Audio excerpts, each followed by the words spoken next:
Open up that fretboard a little bit. We can just take your minor pentatonic.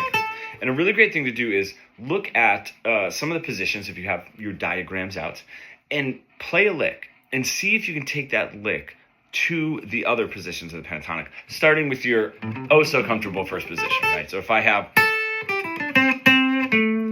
can I move it down to some of the other positions?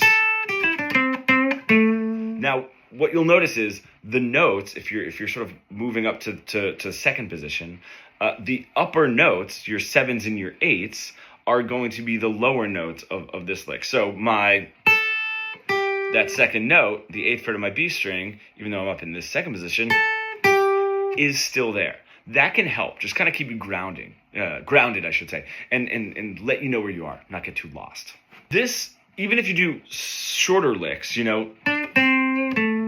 cool, and start moving those up, and the same thing applies. The upper frets of this lick, if you move up to second position, become the lower frets of this lick. The upper frets in second position lick become the lower frets of the third position lick, and so forth. There's something really interesting that's going on here, is we're getting out of memorizing, right, kind of looking at the dots on the diagram, okay, and we're getting into learning.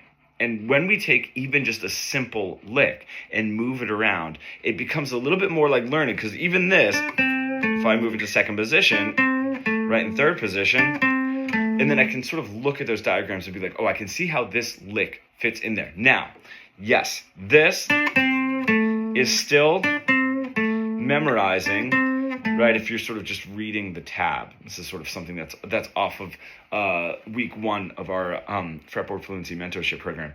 But if we can just make it a little bit creative, then it becomes learning and not memorizing, right? I promise you, it's crazy how that works in the brain. But this, just playing it stale and sort of remembering or memorizing those licks is still a little bit in that memorization camp. But if I do just that little bit of change, now I'm being a little bit expressive by playing the second note 2 times, maybe playing the and holding it out, right?